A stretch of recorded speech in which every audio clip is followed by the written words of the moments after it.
lights up for me just for a second. I want to see how beautiful everybody is. Lights on! Oh, there you go. Hey!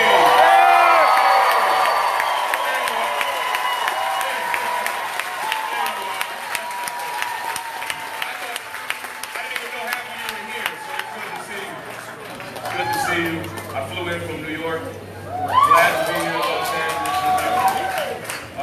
I love Los Angeles, and today we really have something special for you.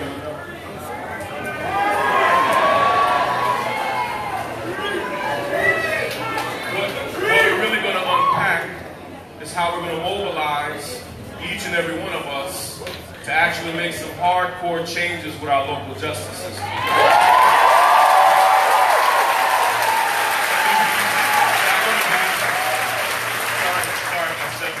Thank you so much for being here with us. Thank you.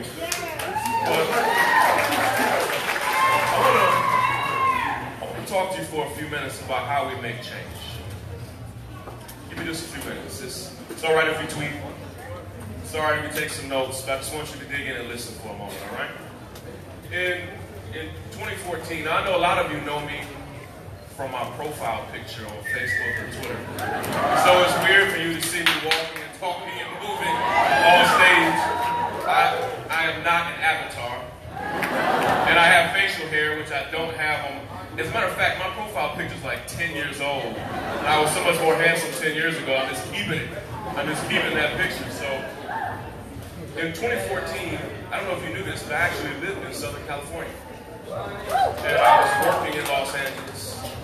And I was working for an environmental charity called Global Green. And it was great work. Listen, you don't have to clap, just listen to it. Right? Just listen. It was great work. I enjoyed the work.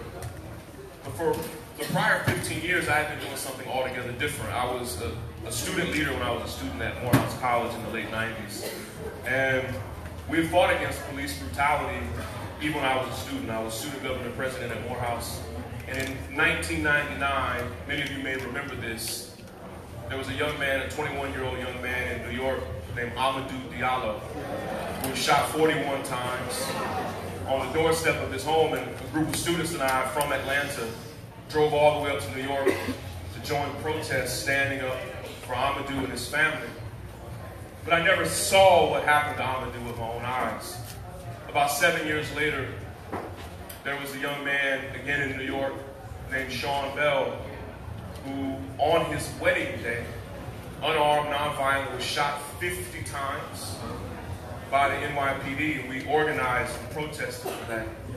We organized and mobilized when a horrible man really tracked Trayvon Martin down and confronted him and killed him in his own neighborhood, but I never saw it. I imagined it as it was described, but I never saw it. In 2014, I was working for this environmental charity, Global Green, and I was at my cubicle in Santa Monica.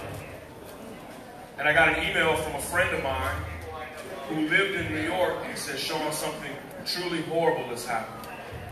And he's had a link to a YouTube video. You couldn't yet, so much has changed in these past 4 years. You couldn't yet upload videos to Twitter. We really weren't even doing hashtags and trending topics like we are now.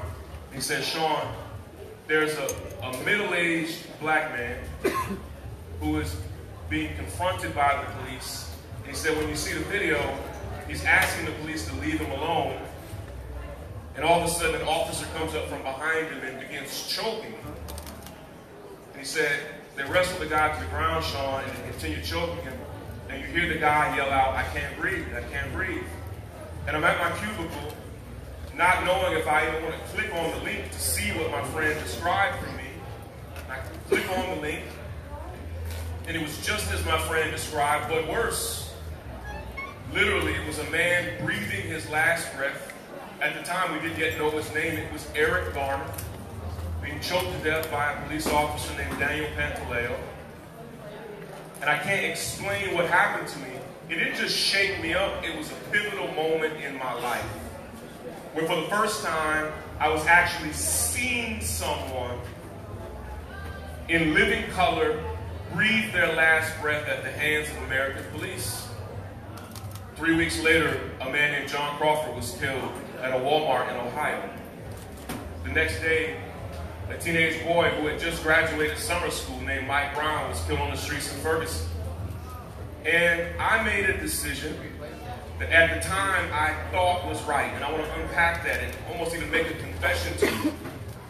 My thought was, with Eric Garner, with John Crawford, with Mike Brown, my thought was, if we make these stories known before the world, we'll get justice. That's what I thought. I thought if we shared the video of what police did to Eric Garner, it would make it likely that we would get justice. If we shared the video of what happened to John, we would get justice for his family. If we told the story of what happened to Mike Brown, we would get justice. And what happened is people all over this country, including right here in Los Angeles, mobilized and organized and protested, and the entire world came to know those stories, saw those videos.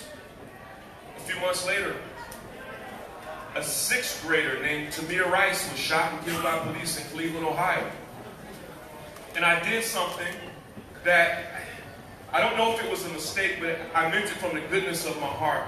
I met many of these families face to face and looked them in the face and said, listen, we are going to get justice for your family. And there wasn't a single part of me looking at them saying, listen, hold on, hang in there, we will get justice for your family.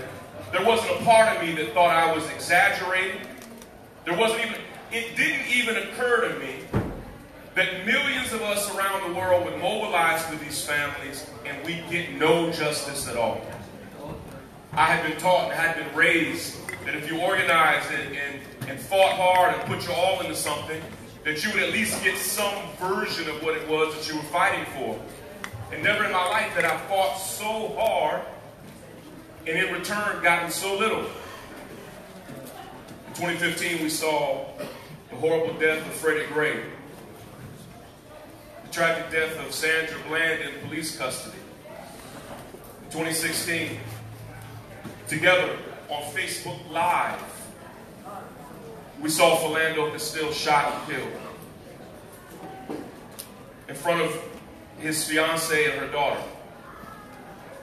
We saw Alton Sterling shot and killed in front of a store in Baton Rouge.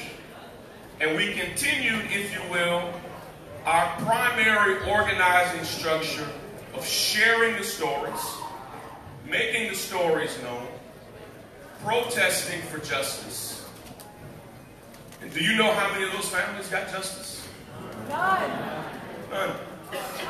In fact, this is painful for me to say, having given most of the past 4 years of my life fighting for these families, but of the probably 500 or so families that I have fought for, not one of them has gotten justice. Not a single family.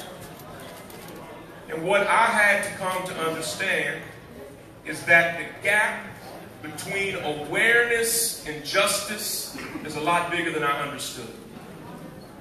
That being aware of a problem and getting justice for that problem are two totally different things. Hear me. That awareness can build the environment, can build the mood for justice to be possible. But people can be fully, totally, completely aware of a problem and you still get nothing like justice for that problem. Are you following me? Yes. What I didn't fully appreciate was that America's justice system, like even that name is wrong. It's not just. It's America's justice system is primarily designed to punish people of color. And when people of color were then victimized by that system, there was no mechanism in place to give those people justice. it was hardwired and designed to run over those people, not give them justice. Now, many of us make a common mistake, and I think we make it out of the goodness of our heart. We say, listen, the justice system is broken. Listen, it's not broken. It's actually functioning exactly how it was designed and built and intended. It is actually, right now, it is firing on all cylinders.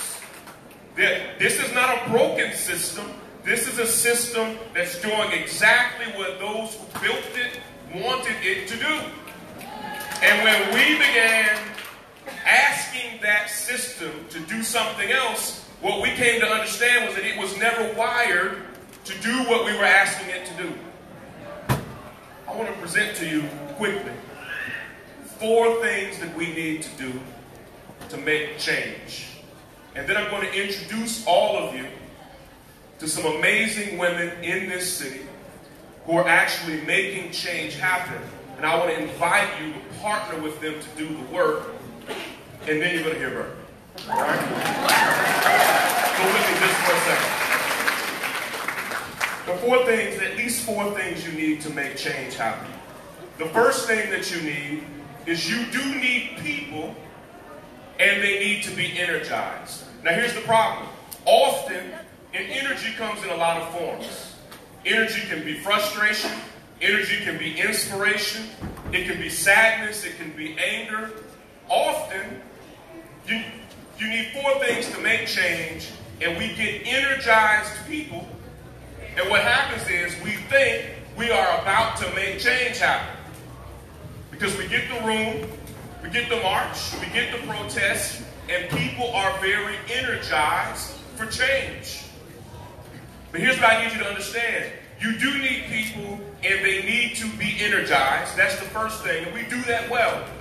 But you need people, and they need to be organized. Let me unpack that.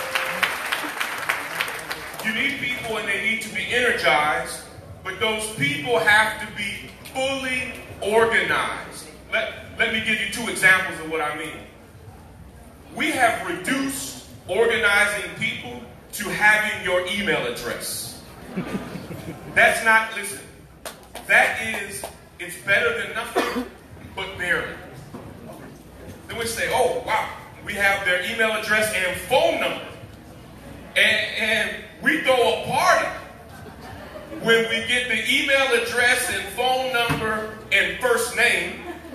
They're like, we feel like we've hit the jackpot. That's not organization. Organization looks more like this. Organization, I'm looking at many of you on these front few rows. Organization looks like me knowing what you're good at. Me understanding your skills and experiences and passion so that we can actually mobilize people to do what they're gifted and trained and prepared to do. We aren't organized enough for the problems that we're facing. Listen.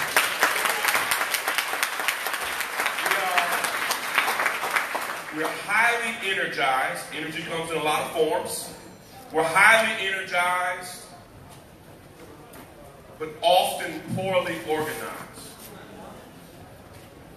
When I've emailed, and many of you have taken surveys that I've sent out, and I've asked you to tell me about the local organizations that you are part of, most of you say, Sean, I care about injustice. I'm bothered by police brutality. I'm bothered by mass incarceration. But I don't know what to do about it. We have to be able to be energized and organized. Here's the third thing that we need. You need energized people, you need organized people, and you need a plan that is as sophisticated as the problem itself. Listen, what I've come to understand is that America's justice system is incredibly sophisticated. We have 20,000 police departments, 10,000 jails, 2,200 district attorneys. And we often use this number. We say there are 2.3 million people who are currently incarcerated, and that's about true. but over the course of a year, over 10 million different people are incarcerated in this country. So I encourage you, when you're using numbers, say 10 million. Because that's how many people over the course of an average year in this country are incarcerated at any given point in time. 10 million people. And if I passed the mic around and asked you to repeat back to me the plan to fix the problem, most of us could probably write it on the back of a napkin. Now, what you're going to learn here in a minute is that there actually are sophisticated plans for change that are happening right here in Los Angeles. And we're going to unpack those plans for you. But plans are only as effective as the ability of an everyday person to repeat that plan back to you. And if you all don't know the plan, how are we going to work the plan? Right? Senator Sanders is going to come out in a minute. He has somewhere else to be this evening, so I have to move on. But let me tell you the fourth and final thing. You need energized people. You need organized people. You need a sophisticated plan for change.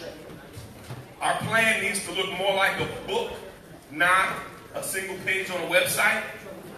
Our plan has to be sophisticated. The last thing that we need is we need money. We need a lot of it, because those who mean us harm aren't just spending millions.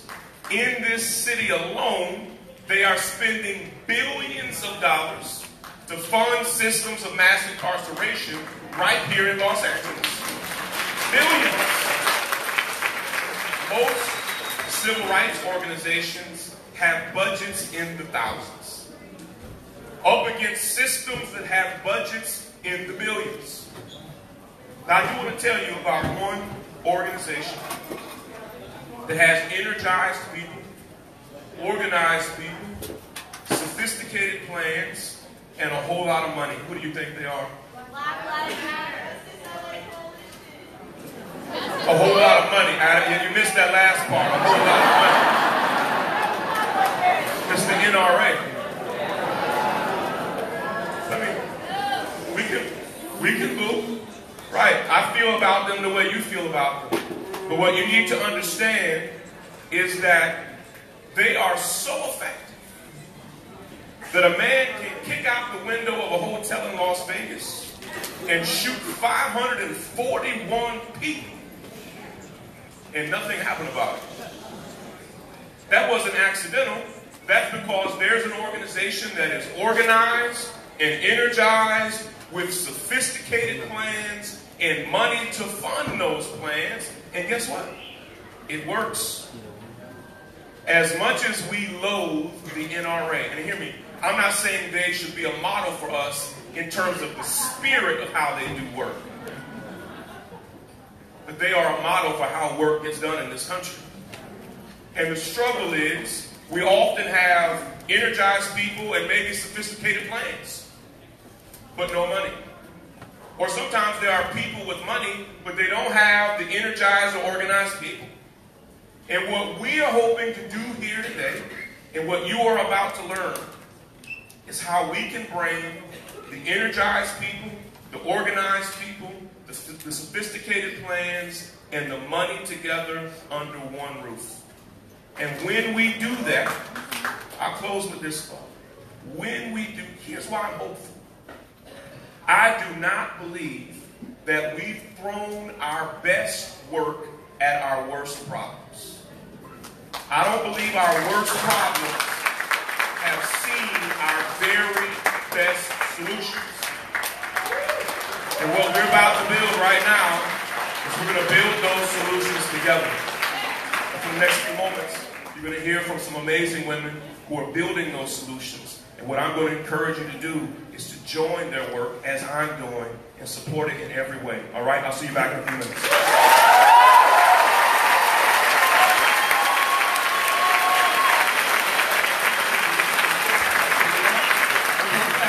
Black Lives Matter Los Angeles, the very first chapter of the Black Lives Matter Global Network. Melina Abdullah, everybody.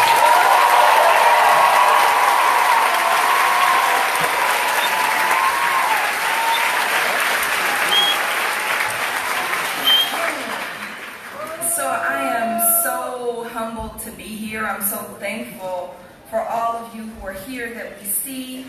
And I'm also thankful for the spirit and the energy that's here that represents the people that we don't see. I pray that the words that we speak here today and the energy that we bring honors our mightiest ancestors.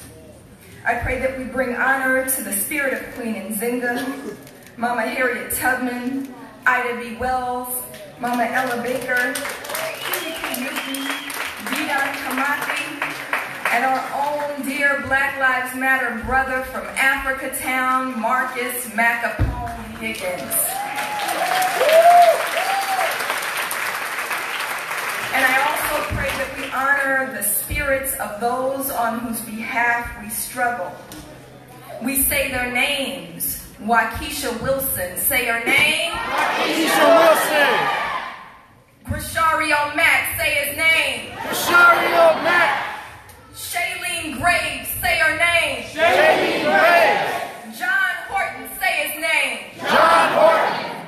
Kenneth Ross, say his name. Kenneth Ross. Keith Bursey, say his name. Keith Bursey. Eric Rivera, say his name. Eric Rivera. Keisha Michaels, say her name. Keisha Michaels. Michelle Shirley, say her name. Michelle Shirley. Marquittin Sandlin, say his name. Marquittin Sandlin.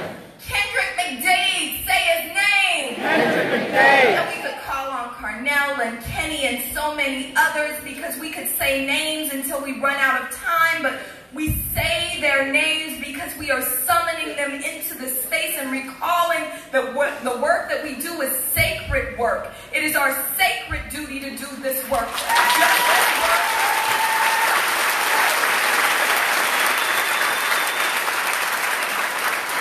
Justice work is not just about knowing what's right from our headspace. It's about knowing what's right because our spirit tells us every morning and every night that we have to get up and struggle in those names, yes? That's what we're committed to in Black Lives Matter, and I know we got a Black Lives Matter Los Angeles crew in the house. Can y'all make some noise? Yeah! Thank you for all of your work, and thank you for letting me speak on our collective behalf here today.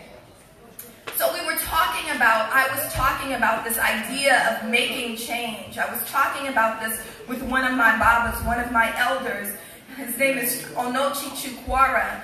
And he said to me in the way that he says, firmly but softly, he said, daughter, you can't make change. You have to force change.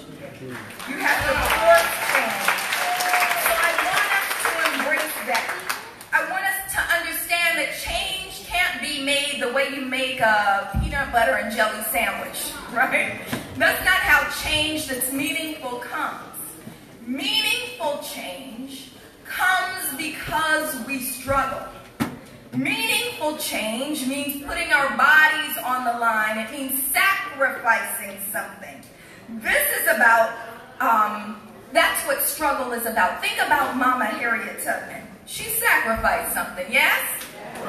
Think about what Brother Malcolm sacrificed. Think about what all of our political prisoners, with us and not with us, sacrificed, right? And so if we're talking about change that's meaningful, we must understand the gravity of what we face right now and be willing to put it on the line to change things. We have to understand that, quite frankly, Trump is terrible.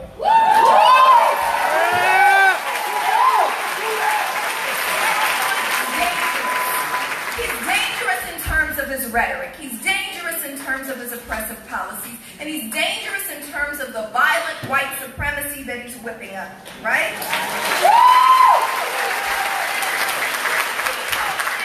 They pose, because he got a whole group of folks behind him, they pose a threat on every single level. If we think about the environment, if we think about immigration, if we think about the transference of wealth from working class and poor people to rich people, right? If we think about the privatization of our public systems, it's terrible. And there's still black people, y'all, right? In the midst of all of this, I know it's not really in vogue anymore to be chanting Black Lives Matter, but we ain't stopping saying it.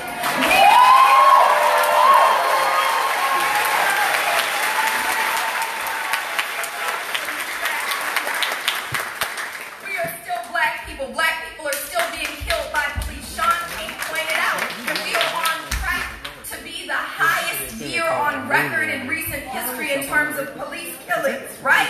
And so we have to struggle. We have to keep struggling. We have to understand that we are in a new lynching era, and it requires a new anti-lynching movement.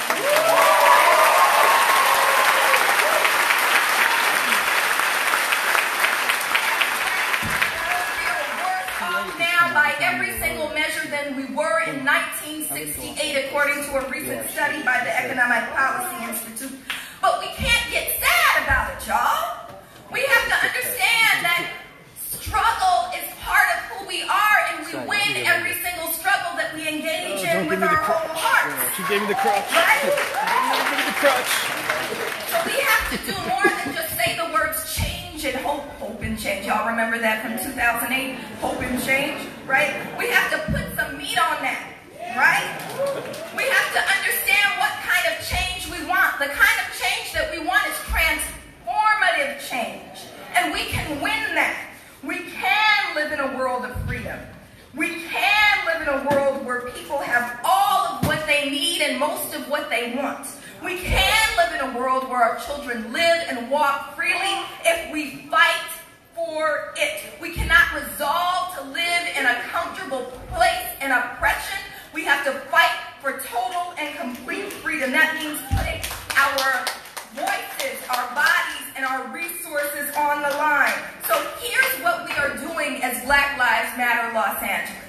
We took 2.5 years of struggle, but we got Charlie Beck fired. Yeah!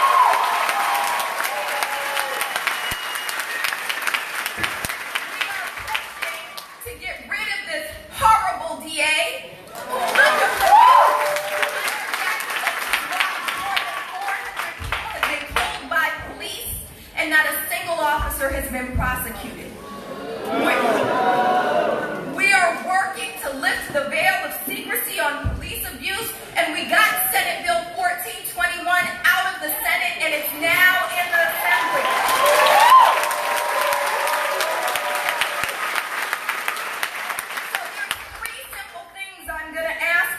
Before I step off the stage, I want to ask you to, one, make sure that when you are seeing these petitions going around, that you sign that petition. We can't spend $3.5 billion on a new jail in LA County.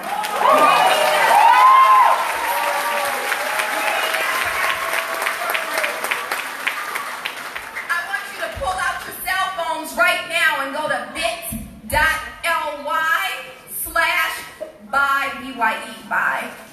Jackie. bit.ly/by Jackie and sign the petition for the DA to resign. Then I want you to call your assembly member and tell them, you got to look up who that is for you, and tell them to pass Senate Bill 1421 because it's coming to them. Bigger than that, those are the easy things. Here's the hard thing. We need you to honor those spirits whose names we just called by committing to the long-term struggle. Mama Paula leads a police commission team that every single Tuesday we are at police commission meetings to hold the body that's supposed to be holding the police accountable, holding them accountable. We need more people in that place. Every Tuesday morning at 9 a.m. we need you to stand with us in front of Jackie Lacey's office and chant until that building comes toppling down.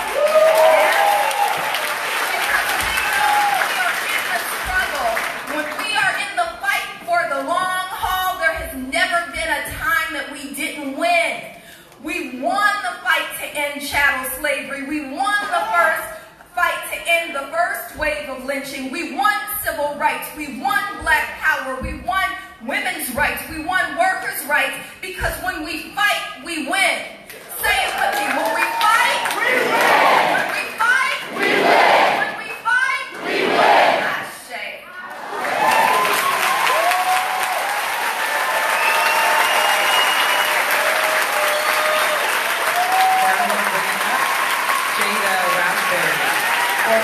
incarcerated activist and Deputy Director of Dignity and Power Now. Give it up for Jada Raspberry.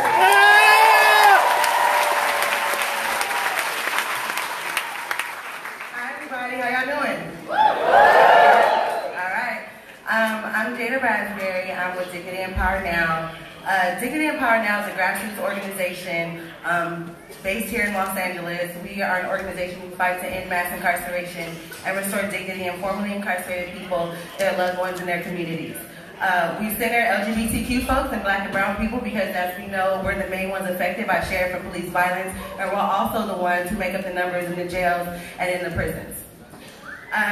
We have two campaigns. One of our campaigns is our civilian oversight campaign that we fought hard for 2.5 years, and we won December 9, 2014. Our second campaign, right? Give it up. Our second campaign is ending jail construction. So right now there's a $3.5 billion jail plan happening, and we're saying no. That money needs to go to alternatives to incarceration.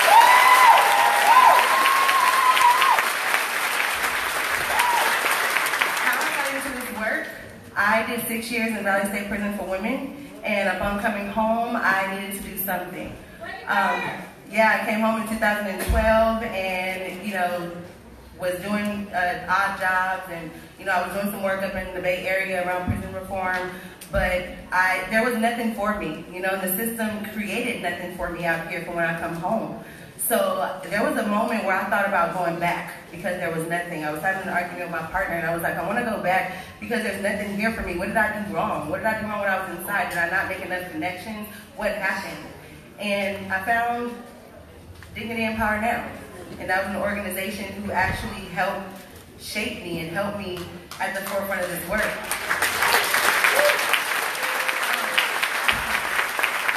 But what really put me face first into this work is in 2014, a very, very close friend of mine passed away in CIW prison due to medical neglect. She passed away, and we still don't have answers as to what happened. We know that she had blood clots in her legs that were not being treated, and she passed away. She was 32 years old. She was a year to the game. I say that because that's so common right now. It's so common. When I was inside, I almost died. I had a UTI that went on for 2 months, and it turned into a kidney infection, and I almost died in the institution. And, that's happening on a state level. What's happening here on a local level is the same thing, the same exact thing. And it hurts me because I have friends who have died.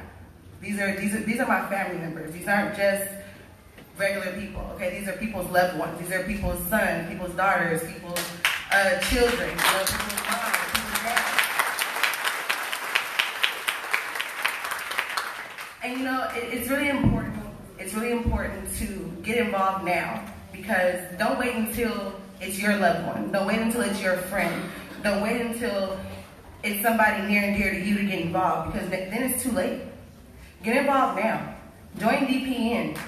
We're a grassroots organization who fight for people inside, and we support family members who are supporting people inside. I have a lot of videos on, I want to talk to you guys more. I was really, really nervous at first, but now I'm like, I can stand up here and talk to you guys.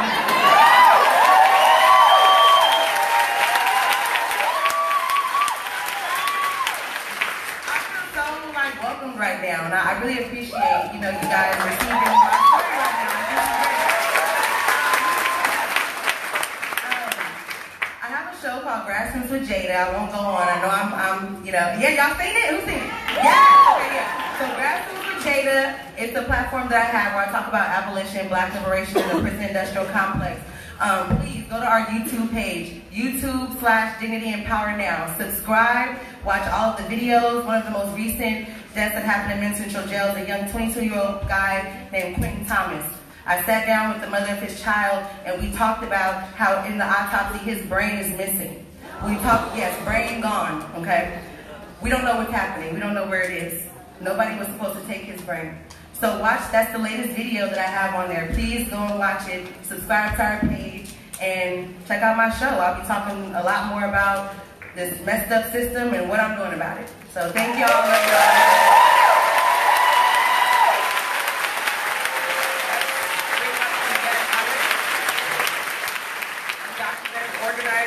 statewide co-coordinator for Californians United for Responsible Budget. Yvette Ale, everybody. Buenas tardes. Good afternoon. My name is Yvette, and I'm one of the co-coordinators of Californians United for Responsible Budget. We're a mighty coalition of nearly 80 organizations that are working to reduce the number of prisons and jails in California, reduce people inside, and reinvest the savings into our communities. We do this through policy and budget advocacy, and we do it with grassroots organizing and jail fight campaigns across the state. Jail fights like the one here in Los Angeles with Justice LA. To reclaim, reinvest, and reimagine a different Los Angeles. We're reclaiming what it means to have public safety in our community, because it is not more cops, it is not more surveillance of our communities, it is having a place to live at the end of the night. It is having a job that pays you a living wage. That's public safety.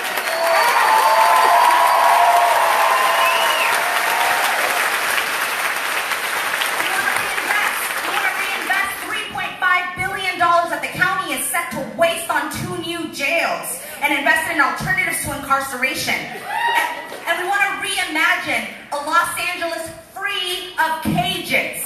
No cages in Los Angeles.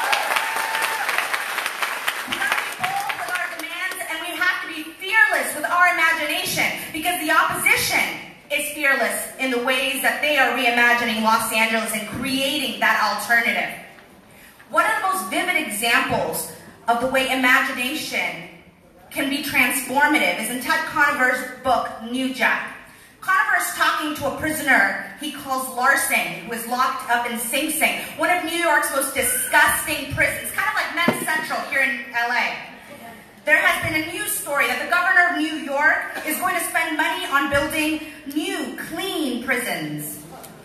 And Conover is surprised that Larson opposes the spending. Larson explains, anyone planning a prison that won't be built for 10 to 15 years is planning to build a prison for a child. They are planning prisons for someone who's a child right now. You see, they're already giving up on that child.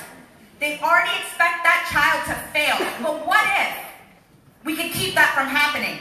If that child could go to a good school, and its family can stay together. But why are we spending money on a prison? Los Angeles, why are we spending money on 2 new jails? When 50% of the people locked up in our jails are pre-trial, that means they are innocent. They have not been convicted, and they are sitting in our jails because they cannot afford to pay bail.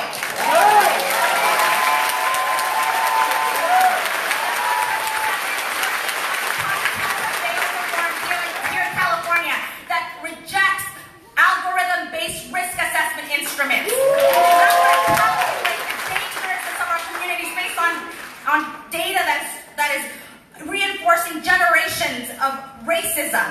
We do not want to replace one form of incarceration with another. We do not want to expand electronic shackles. We are not going into an era of incarceration. We have to be bold and reimagine a different Los Angeles. Because when we reach for the stars, we're going to get the sky if we fail. Because when we fight, we win. When we fight, we win. When we fight, we win. Thank you.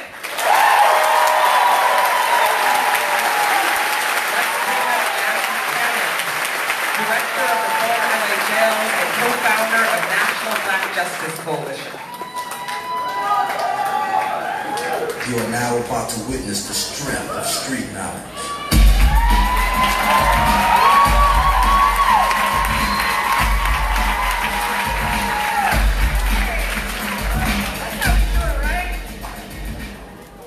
Thank you, LA, but I gotta say, what's up, South LA, Compton, Inglewood, and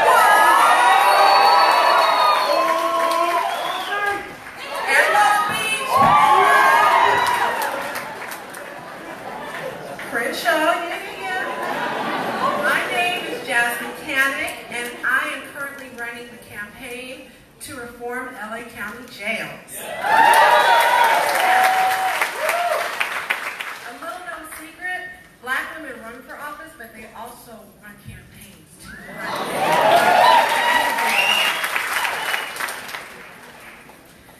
9 years ago, when 24-year-old Matrice Richardson was arrested for less than an ounce of weed and failing to pay a bill at a restaurant, there was no Black Lives Matter. 9 years ago, when the LA County Sheriff's Department released Matrice in the middle of the night, in the middle of nowhere, without her purse, a phone, or her car, the hashtag Say Her Name had not been established.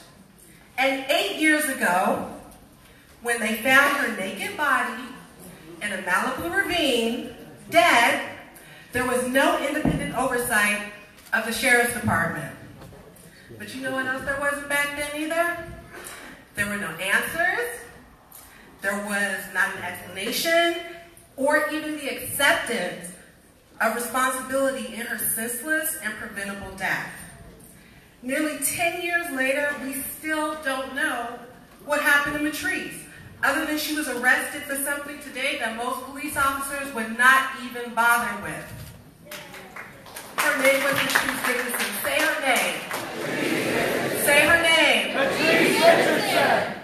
Reform LA Jails is about making sure that there are no more Matrice Richardsons, that there are no more suicides in our jails. That when the family, that when the family of 16-year-old Anthony Weber, who was shot and killed in South LA by sheriff's deputies, asked why was he killed, that they aren't told by a sheriff's captain that they don't deserve anything. It's about transparency. And let me be really clear. It's about that real transparency, not that evening news, let me say face right quick, and say what we're doing and we're going to get transparency and accountability. It's about real transparency.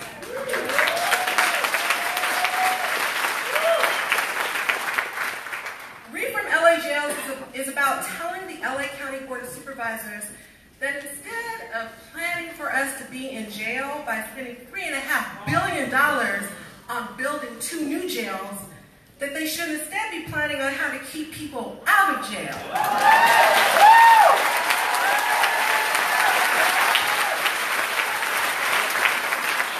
We want alternatives to incarceration for the mentally ill and the homeless.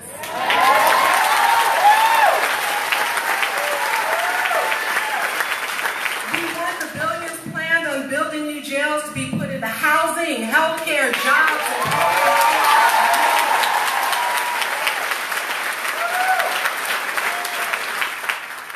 and something else.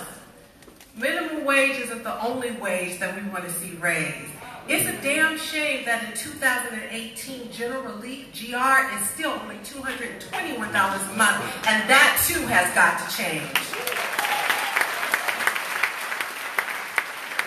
If the County Board of Supervisors spend more time addressing these issues, the jail population would be reduced and there'd be no need to build new jails. The great Bay Area philosopher E40 told us that everybody has choices. I have a choice. You have a choice. We all have a choice. And this year the choice could not be more clear. It is time to reform LA jails.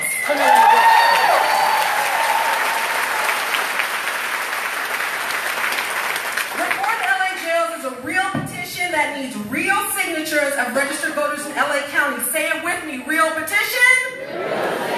Real signatures. Real signatures.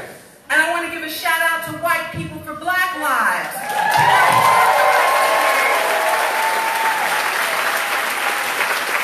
Who are here with us today gathering your signatures for the Reform LA jail petitions. If you're 18 and you live in LA County, sign the petition. If you're not registered to vote, let them know and they'll register. If you're not sure what county you live in, tell them. They will tell you whether or not you're in LA County. 88 cities and communities in LA County. You could live in one of them. The choice is ours. We can keep talking about how LA has the largest jail system in the world, or we can choose to do something about it at the ballot box.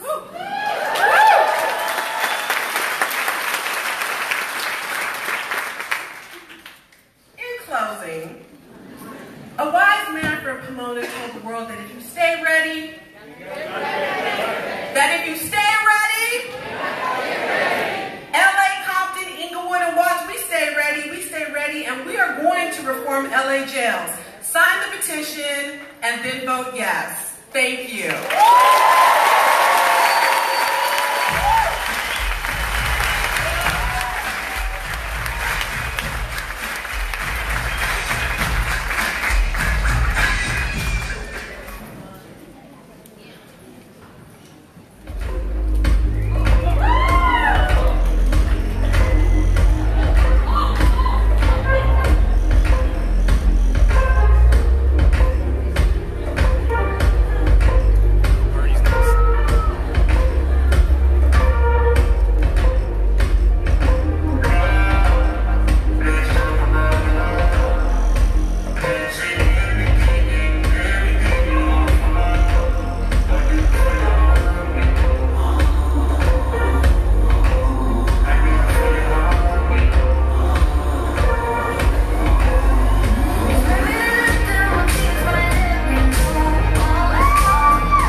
hard to understand a moment in history when you're in it. It's hard sometimes to feel the gravity of the moment, the essential nature of the moment. This movement that we are in, the Black Lives Matter movement, is our modern day civil rights movement.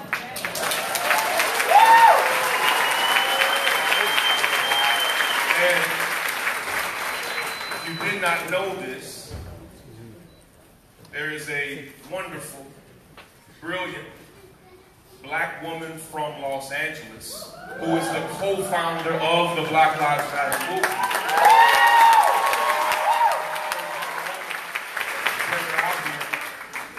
But Patrice Cullors is not only one of the most highly skilled organizers and artists, in spite of being called a terrorist, which blows my mind. And let me do a quick plug for her New York Times best-selling book. Listen, you go to your local bookstore when you get a moment. I'm not necessarily going to plug the one company that also sells a lot of books online right now. But maybe there's a local bookseller. Just do what you have to do. Search her name and find her book, When They Call You a Terrorist. And you need to read it. What you're going to find is, and colleges across the country are beginning to actually integrate her book into their classrooms. Yeah!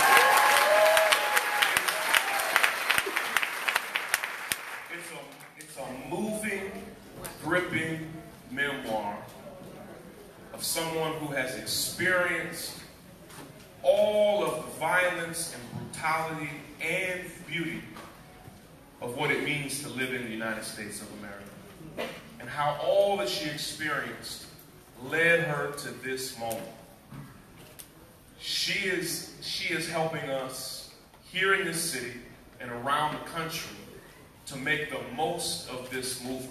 She is my friend, she is my sister, and she's also one of the sweetest human beings you'll ever meet. Put your hands together and stand up, if you will, for Patrice Cullors and welcome her. Yeah, Patrice!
That we weren't showing up for ourselves and the communities that are most brutalized by this country and by this government. And what we have to say to them is we are going to be here when Black Lives Matter is trendy, and we are going to be here when Black Lives Matter is not.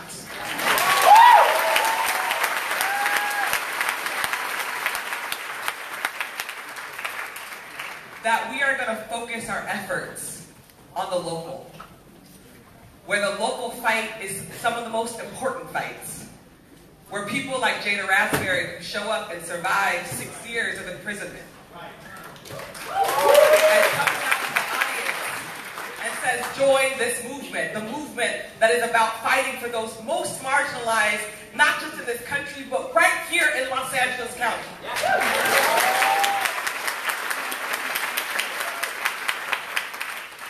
Every single person that's here today who lives in LA, we live in the largest jailer in the world. We live in a county that has spent the last 40 to 50 years criminalizing our communities, eating us alive. We live in a county that has listened to thousands of community members show up to commission meetings, to county board of supervisor meetings, shouting down mayors, shouting down sheriffs, telling them and literally begging for our lives. And they have turned their backs against us. And so we're here today as a community, and it's on purpose that it's all these women of color, black women in particular, that are on the front line.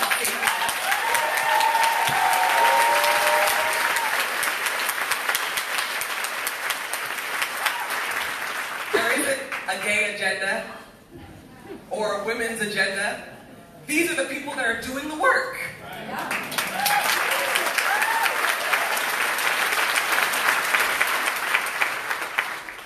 Sean and I, this is the first time we've met each other in person. We've been following each other's work for the last several years. And what I appreciate about Sean is he shows up. He listens. He does the work, and that's what we need right now.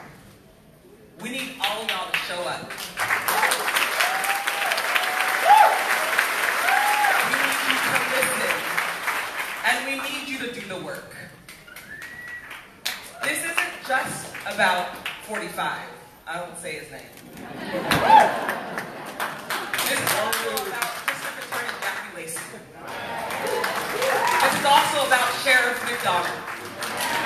This is also about Mayor Garcetti. This is also about every single county board of supervisor that agreed to move forward with building a $3.5 billion jail.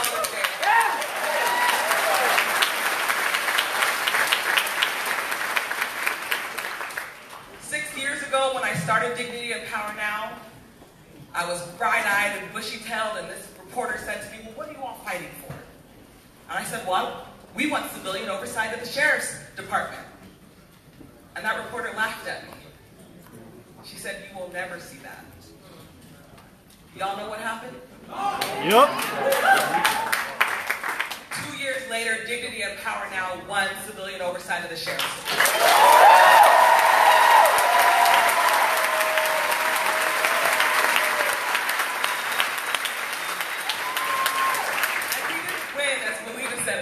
By making change. We won by fighting tooth and nail. We won by showing up every single day, by door knocking, by going on the bus, by going out in front of Men's Central Jail and Wayside Pitches Detention Center and Linwood County Facility, and we said to people, do you think the Sheriff's Department needs oversight? Every single family member said yes. Every single person who lives in this county said yes, and we won.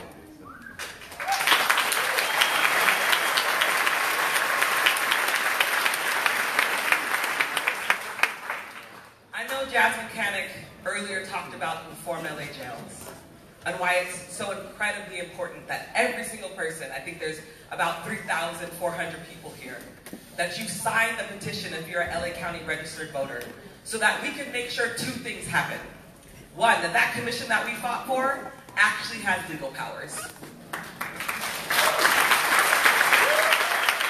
two, that commission that we fought for has the ability to develop a report that actually looks at how would we spend $3.5 billion. None of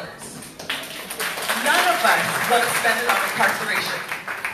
And so we need this commission to do the reporting because we've tried to ask our supervisors to do so, and they've said no. Lastly, I just want to take a moment to honor not just the folks who have fought long and hard for us to be in a building like this and to have a crowd that's outside. Y'all don't understand.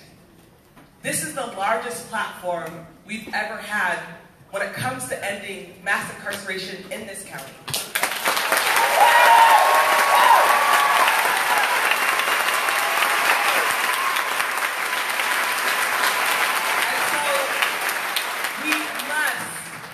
We must grow this number. The movement doesn't end or begin here at the $1 million facility. This movement needs to grow. It needs to develop. And we need to scare our elected officials. Yeah!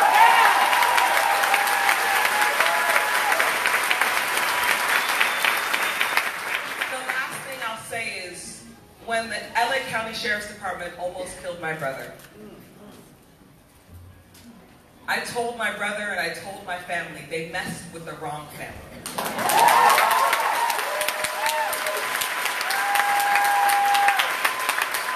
Not only was I going to commit to healing the wounds that our families faced, I was committed to being in charge of making sure that everybody stood up for Black lives.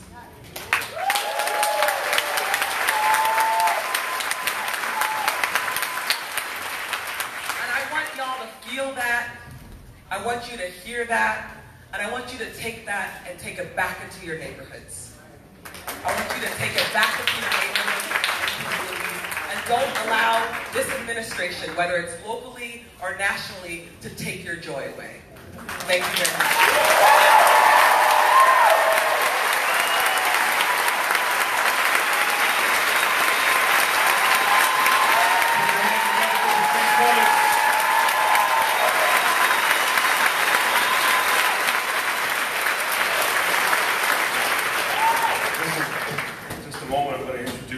Bernie, but there are a few people we want to thank. You all did not know this, but the Coburg $1 Million Theater donated this space to us today. I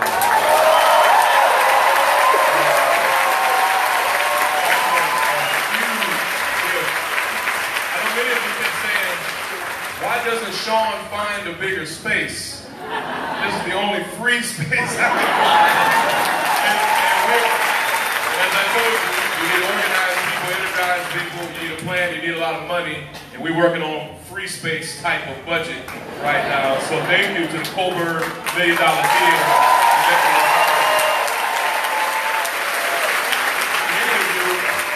Many of you are members of the Real Justice PAC, and if you're not, I want to encourage you to go to realjusticepac.org, and many of you are donors and supporters, and we're incredibly grateful. We have now nearly 6,000 people who donate to the Real Justice PAC every single month. And that's how we're able to do what we do. So thank you. I definitely want to thank Melina, and Jada, and Yvette, and Jasmine, certainly Patrice, who helped organize this event. And over the next few weeks, you're going to hear a lot from me, and I'm going to be amplifying all of the women who you've heard speak. I'm talking about reform and Jada.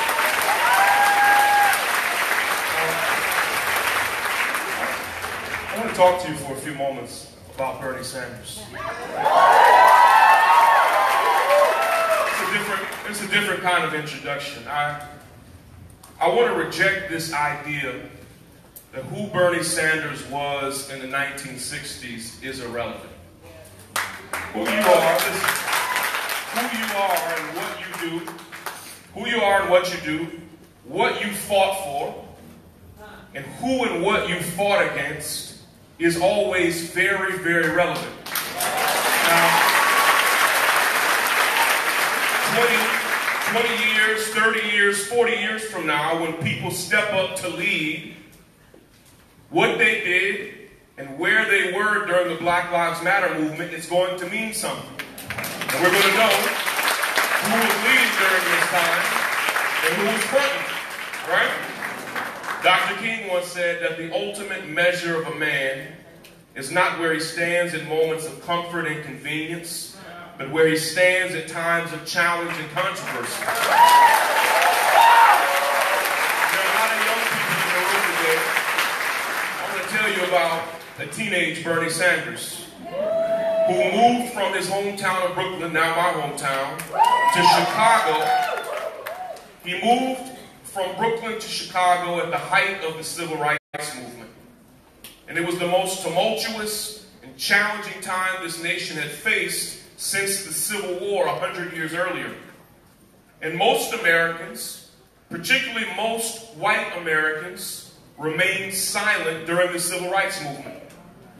And it was that silence in the face of lynching, in the face of water hoses, in the face of bombings of homes and churches, in the face of assassinations, in the face of attack dogs being released on children. It was white silence that broke the heart of Dr. King as he languished in a Birmingham jail. Read his letter from Birmingham jail.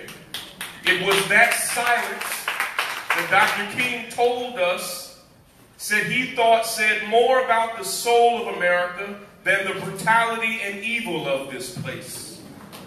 Let me tell you, Bernie Sanders loved Dr. King. And long before we used the phrase, a teenage and young adult Bernie Sanders had the notion that he had to use his white privilege to fight back against racism and bigotry and oppression and inequality. I don't know if you know some of this, but inside of Bernie, as a teenager and as a young adult, the desire to hold this country to a higher standard began to well up in him as a young student at the University of Chicago. He became the chairman of the university chapter of the Congress for Racial Equality. And Bernie merged that group with SNCC, the Student Nonviolent Coordinating Committee. Listen, Bernie literally helped lead the first known sit-in in the city of Chicago, where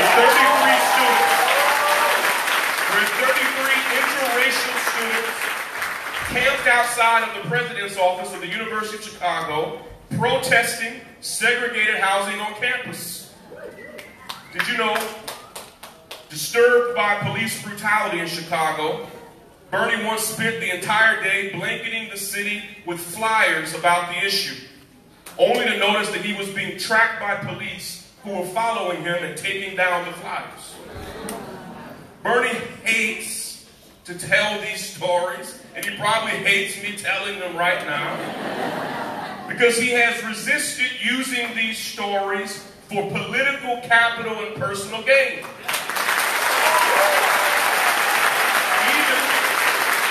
Even when advisors and others have told him that it would boost his profile and reputation with their own communities, he has resisted because he does what he does because he cares. Listen, I'm not giving you an exaggerated myth. This is the origin story of a political revolutionary. In 1963, 9 years after Brown versus the Board of Education, the white power structure in Chicago was still fighting against school equality like their lives depended on it. They literally treated black children in Chicago like they had the plague. Not only were black schools woefully underfunded, they were overcrowded and bursting at the seams. And at the same time, with every black classroom in Chicago past capacity, sometimes with school children sharing chairs and desks, a report found that 382 classrooms, white classrooms across Chicago, were completely vacant. And Mayor Richard Daley, who ruled Chicago with an iron fist and is still hailed as a Democratic hero to this day, and school superintendent Benjamin Willis decided that before they would let a single black child fill one of those vacant classrooms, they started putting raggedy trailers on the playgrounds and in the parking lots of black schools throughout Chicago. They started putting black school kids in those trailers. The trailers were scorching hot in the summer and bitterly cold in the winter. They were so cheap and poorly constructed that they often had holes in the floor, allowing rodents to come in and out at will. And those awful trailers became known around Chicago, and Bernie will remember this, as Willis wagons, named after Benjamin Willis, the school superintendent. And in August of 1963, just days before the March on Washington, the city of Chicago was about to install some more Willis wagons for black school children, and a brave group of local activists and organizers decided to put their bodies on the line to block the installation of those trailers. Out of his reverence for what the activists in the South were doing, Bernie has long since downplayed what happened here, but it took so much courage. Bernie, side by side, primarily with black women, went to this space where they were supposed to be installing the trailers and refused to move. Don't tell me it's irrelevant. It is his origin story. Even when the Chicago police told Bernie that they would arrest him and forcefully remove him, he continued to refuse. And even when they decided to arrest Bernie and pick him up, and carry him out of that parking lot so they could install those Willis wagons, the man kicked and screamed and resisted the entire way. Have you seen that photo of them carrying a young Bernie Sanders out of there? I love it. And that photo to me is not just who Bernie was, it's who he has been his entire life fighting against the system. He did much more than this. I can tell you a dozen stories, but today I wanted to tell you who Bernie was when it counted. Before we knew him, before he ever ran for office, before he was a national figure, he was always a fighter. He has always rejected the status quo. He spoke out against apartheid in South Africa before it was popular. And today he speaks out against apartheid-like conditions in Palestine, even though it's not popular.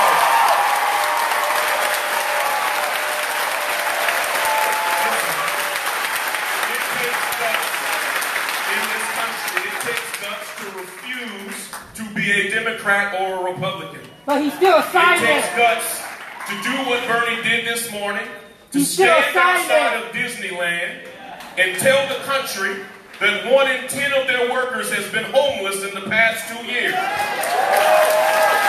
Bernie told them to their face that 2 out of 3 of Disneyland's workers are food insecure. That 3 out of 4 Disneyland workers don't even make enough money to afford basic needs, while their CEO literally makes hundreds of millions of dollars. Listen, I campaigned for Bernie to be president.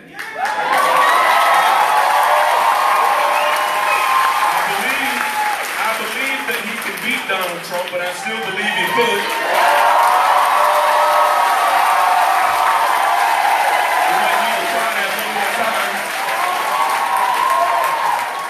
Tell you, and I'll close with this. I want to tell you that what touched me most about Bernie was on the campaign trail. I saw with my own eyes his love and support of my dear friend Erica Garner.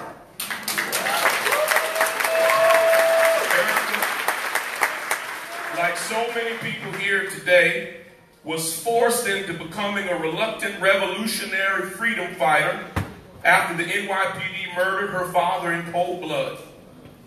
Now, Erica, excuse my language, children, she had a bullshit radar. She could see BS coming from a mile away.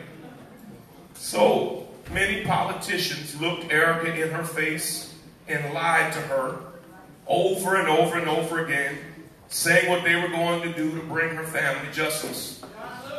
And Bernie, listen to me, Bernie was literally one of the only political leaders that she trusted. And she loved Bernie. And she gave her life, literally passing away this January, fighting for justice for her family. And my very last conversation with Erica, I kid you not, was about how much both of us loved Bernie Sanders. It's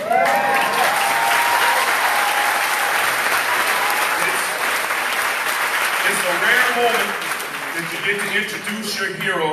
But ladies and gentlemen, please stand up, get on your feet, and welcome Bernie Sanders to our community.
by saying that Sean has thrown me way off. I spend my time writing these remarks, and then Sean says all that stuff.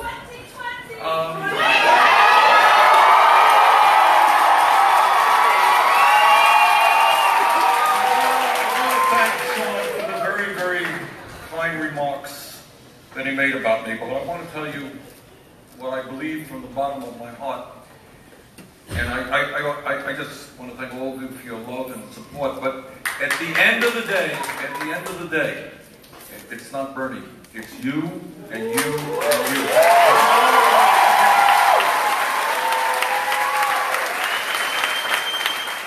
You know, and I know, and everybody here knows, that real change never takes place from the top on down. It's not this person or that person. It is millions of people standing up, demanding change, and that's what we're about today. And I want to say that it is a real honor. You know, sometimes people use that word, oh, it's an honor to be here.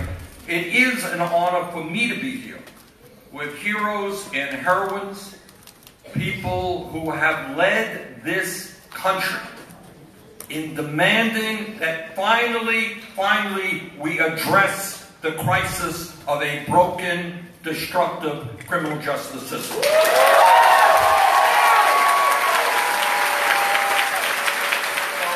is a real honor for me to be here with Sean and with Patrice, with Yvette, with Melina, with Jada, and with Jasmine. And let me tell you what they have done, which goes far beyond organizing this meeting and being here today. These are the people and hundreds of others around the country, and I expect many of you, who have been in the forefront of demanding that this nation finally pay attention to this broken criminal justice system. And as a result of their efforts, we are succeeding. All over this country, we are just beginning to see the American people stand up and make it clear that it makes no sense at all that we have 2 million people in jail today, more than communist China. That it makes no sense at all that those numbers are disproportionately African American, Latino, and Native American.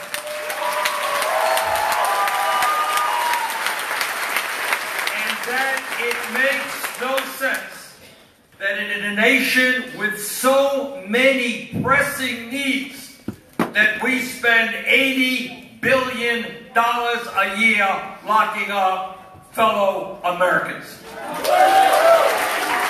And what the American people from coast to coast are now saying, it is time for real reform of this disastrous system.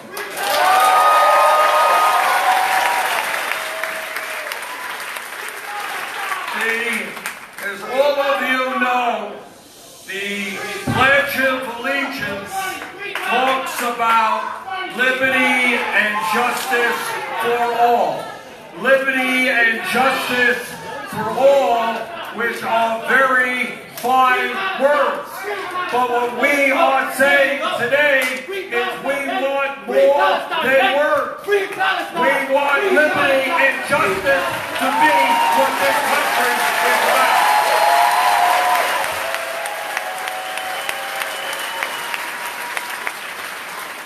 I think all of you know that today we don't have liberty and justice for all.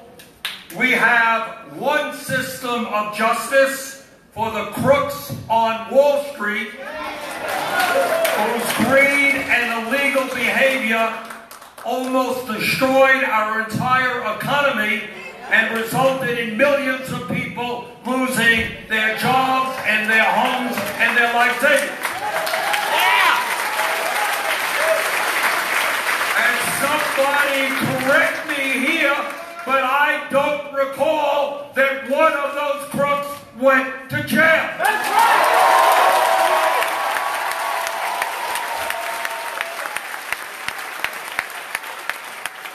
But then we have a different system of justice for a kid who smokes marijuana or another kid who steals a pair of sneakers.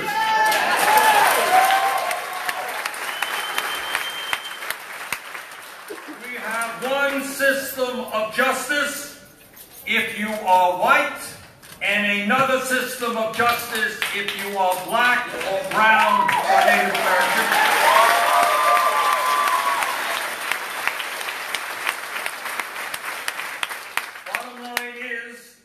Have a criminal justice system today, and you've heard all of these great speakers talking about it, that is dysfunctional, destructive of human life. And let us not forget that when one person is in jail, it is not only his or her life that is being impacted, it is the children they have. The life of the husband, the mother, or the father.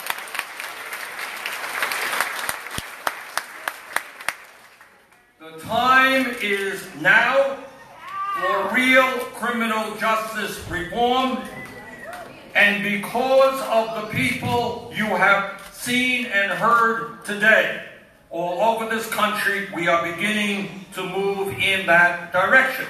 And here in California, this Tuesday and in the coming years, you here in the largest state in America can help lead this country in the direction.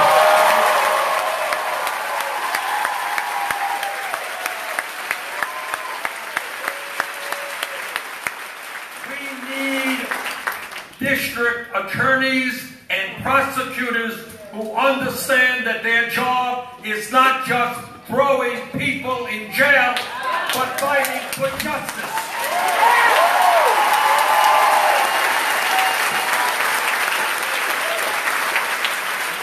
Let me just say a few words about some of the absurdities and the dysfunctionality of the system that we are experiencing today. And I got to tell you, 5 years ago, I did not know these things, like many Americans, but I'm learning, and I'm learning fast. Now, let's start off with this one. Today in America, as I mentioned, we have about 2 million people in jail. That is an incredibly large number. But of that 2 million people in jail, about approximately 400,000 of them are in jail for the crime of being poor. Not murder, not rape, not thievery, for the crime of being poor. Listen to this, and I know you've heard it. We have people by the tens and tens of thousands who are in jail today because they cannot afford cash bail. Now think about the insanity of it. You got somebody who is poor, maybe they have a minimum wage job, maybe they got an apartment, and they can't afford bail. They're not convicted of anything yet. They're charged with a crime. What happens when they are in jail is, of course, they're going to lose their job. Of course, they're going to lose their home. Maybe they'll lose their kids. How insane is that?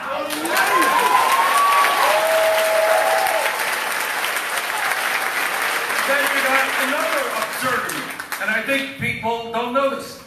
Some of us remember reading in Charles Dickens' books about debtor prisons. Remember that? Yeah. Debtor prisons. Oh, that was terrible in the 1800s in England. Well, I got news for you. We got debtor prisons in the United States today. Somebody gets stopped by a police officer for speeding, and they get a fine for a couple of $100 perhaps. Maybe they have a number of traffic tickets. They can't pay those tickets. They end up in jail. Tens of thousands of Americans should not end up in jail because they can't pay a municipal fine.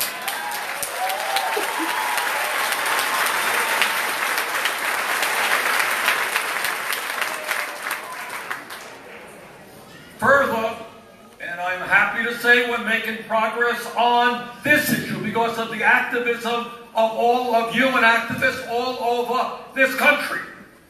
We have, as you know, had in this nation for the last 50 years or so a war on drugs.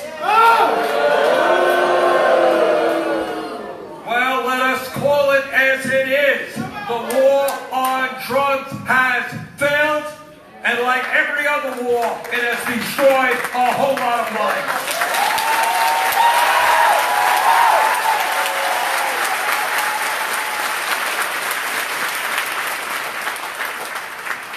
Right now, under the Federal Controlled Substance Act, I know it's hard to believe, but this is true. Right now, today, under the Federal Controlled Substance Act, you have heroin, a killer drug, at the same schedule level as marijuana. That's the bad news. I'm high right now. But the good news is states and cities all over this country are moving rapidly to either legalize marijuana or decriminalize marijuana.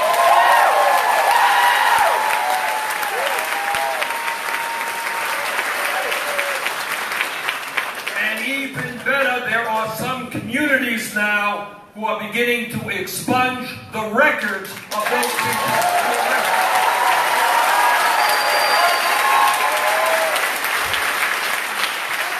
When we talk about the war on drugs and its destruction all across this country, let us be very aware that the war on drugs has been especially horrific to the African American community.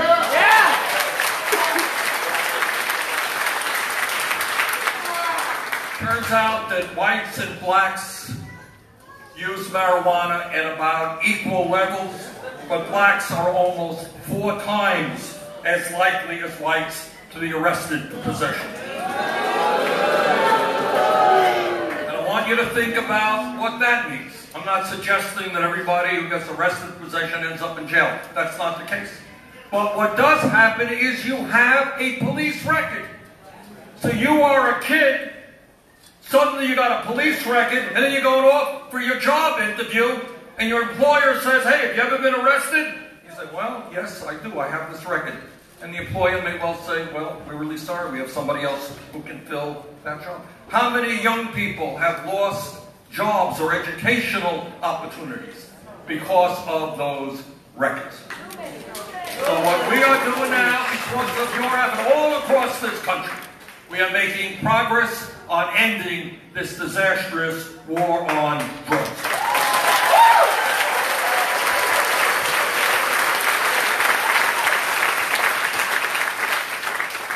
Now, I think it will shock nobody in this room to know that the vast majority of people in jail are not only poor, but many of them have limited education. The Literacy Project Foundation has found, for example, that fully 85% of juvenile offenders have trouble reading. Now, when they're talking about $3 billion for some jails here in LA, and when all over this country people are talking about jails and incarceration, what I think is it makes a hell of a lot more sense to educate those kids.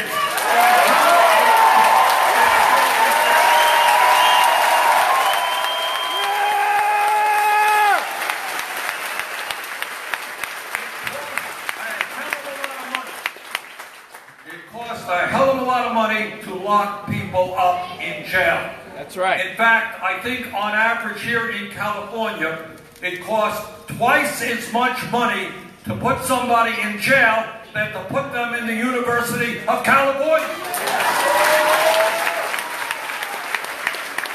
I think our job is to demand not to spend $3.5 billion on jails, but to spend that money on the children, on education,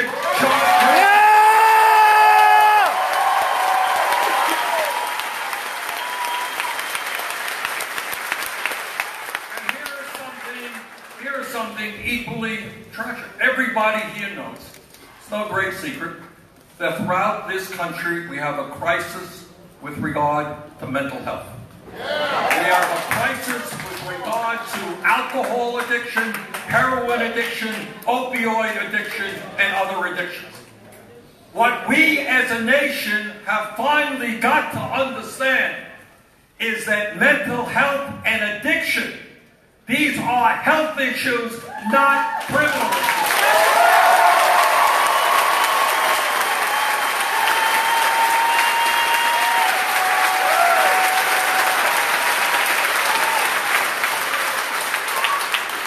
According to the Bureau of Justice Statistics, more than 1/3 of all prison inmates have been diagnosed with a mental health disorder, including 66% of all female prisoners. Among those in jails, the numbers are even higher than that. What we need to do as a nation for so many reasons is to help people deal with addiction, help people deal with mental health problems, not lock them up.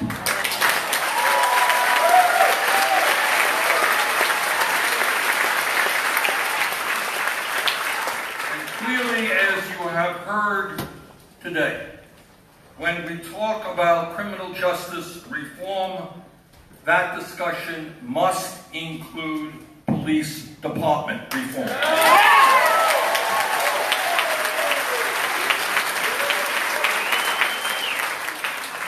All of us want to live in safe communities.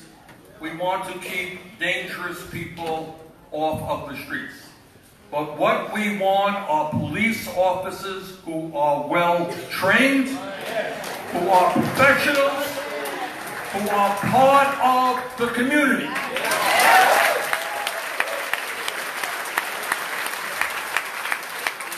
And we do not want to continue to see, and you've heard the names mentioned tonight, those horrible, horrible videos of people being shot in the back or being murdered by police officers. That is unacceptable, and police officers who do that must be held accountable. Prosecute killer cops!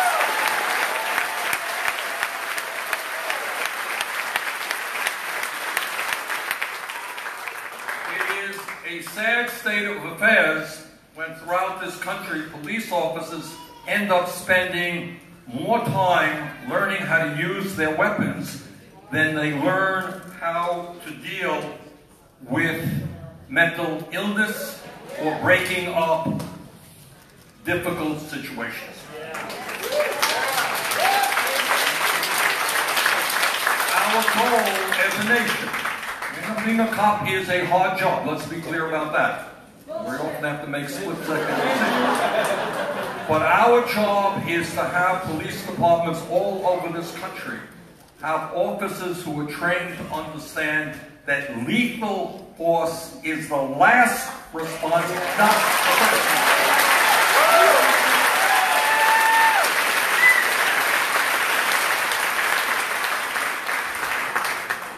Another issue, it seems to me to be of importance because it speaks to the character of a nation, and that is the United States of America must join virtually every other industrialized country on earth in abolishing the death penalty.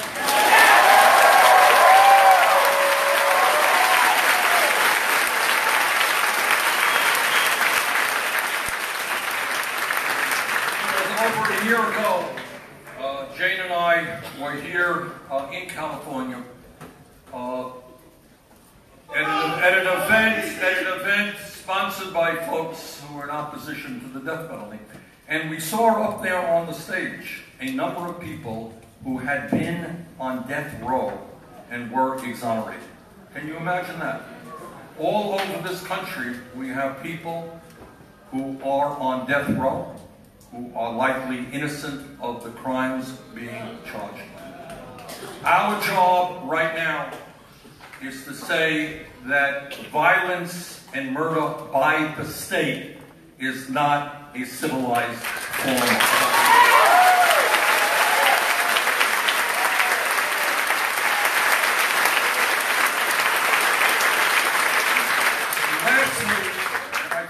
lot of people may not be aware of this, that when we talk about criminal justice reform, this reform has enormous political ramifications. Today, 6 million Americans have lost their right to vote because of felony disenfranchisement. 1.5 million of them live in the state of Florida. And some of you may remember a little while ago that a presidential election was decided by a few hundred votes in Florida. In Florida, Kentucky, Tennessee, and Virginia, more than 1 in 5 African Americans are disenfranchised. Overall, 1 in 13 African American adults are disenfranchised in this country. All right, brothers and sisters, we have to move forward aggressively, and I know that's what you're doing now, in dealing with this broken and dysfunctional system. Our job is to understand the causes of crime, which have everything to do with poverty and racism and lack of education.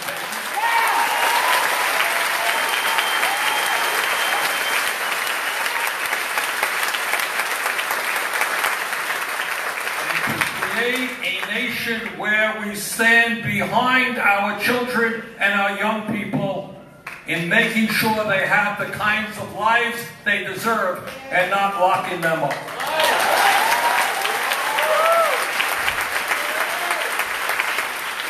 So I just want to, and again, I am very, very humbled by being with you today because I'm around people who have spent the better part of their lives, in some cases, dealing with this issue. And I just want to congratulate them. I know we have a very, very, very long way to go.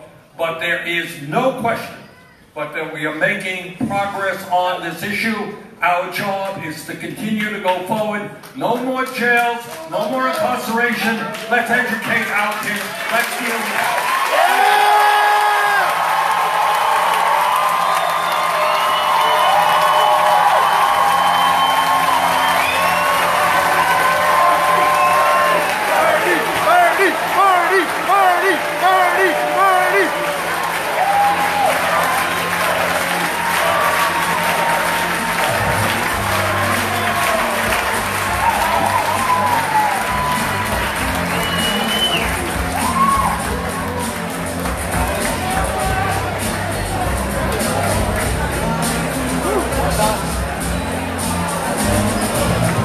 Hey everybody, just want to say thank you for following March and Rally, share and like.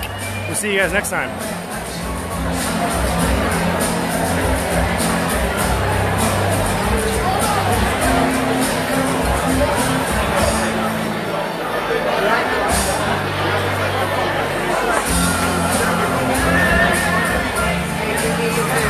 Thank you everybody for watching.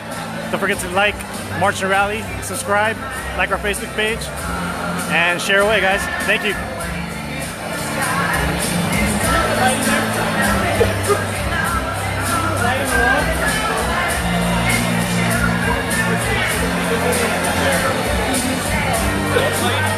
This live stream was brought to you guys by March and Rally. Hit like and subscribe. Share. Thank you, guys.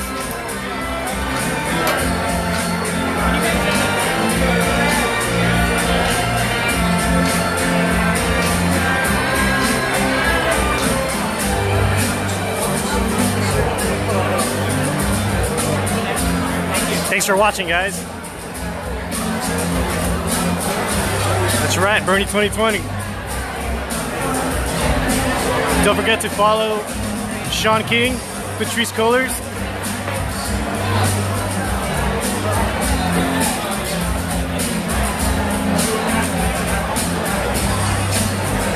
Like and share, guys. Join the movement.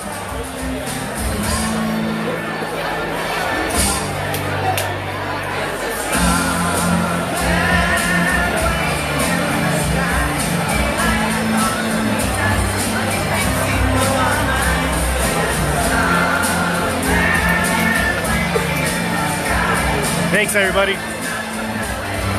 Thanks for watching. Like, share, subscribe. Yes, they are rocking the Bowie now. Stay tuned, guys. We'll be live streaming from the rally outside as well.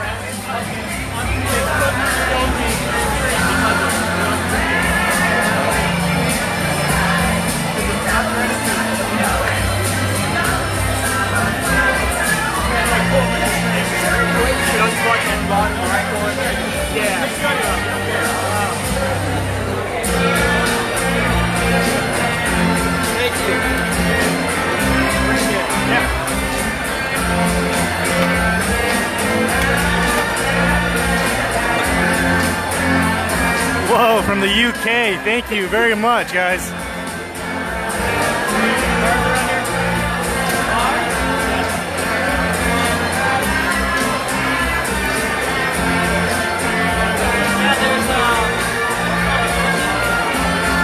Rose Glidden, thank you.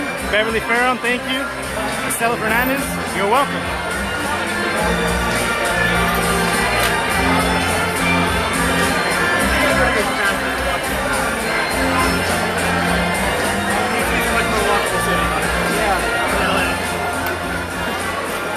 We see you, guy. Thanks.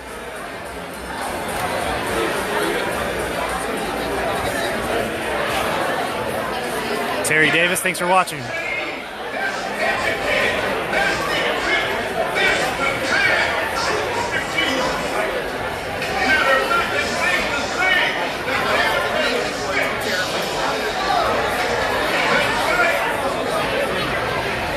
This live stream was brought to you by March and Rally. Like and subscribe. Thanks, guys.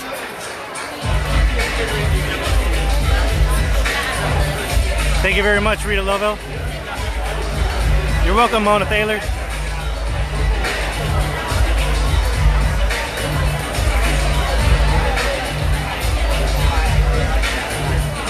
Hello, Birmingham, Alabama. Shout out.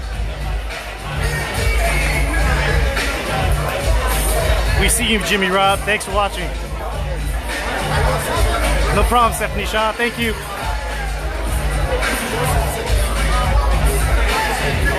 Tony Jacobs, thank you very much. Thanks for watching. Lakewood, Washington in the house.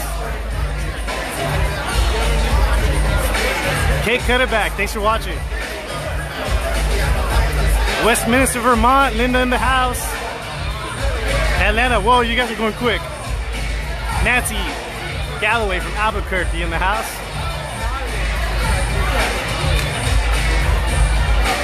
Michelle Babuki, thank you. Columbia in the house. Detroit in the house. Seattle, what? South Carolina in the house. Philly, we hear you. Ah, Granada Hills, Cali, baby.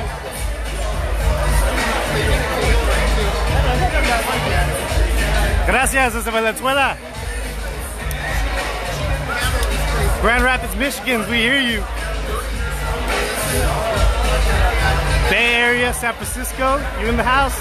San Antonio is in the house. Chattanooga, Bakersfield are in the house. Thanks, guys, for watching. Louisville, Kentucky, thank you very much. Santa Fe, New Mexico, thank you very much. New York City, thank you very much. That's me in the corner. Can't get in. Yeah. I guess you ended up getting that to work. Here?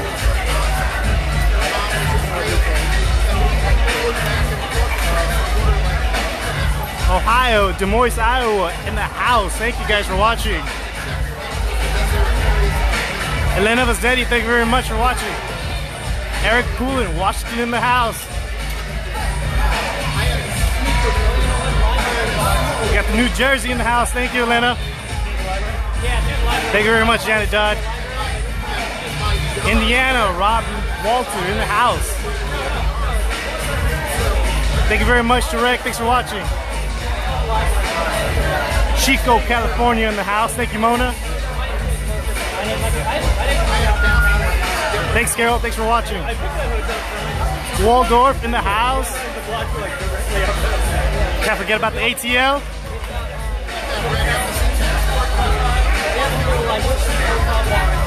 Alright guys, once again this is Marching Rally streaming for you.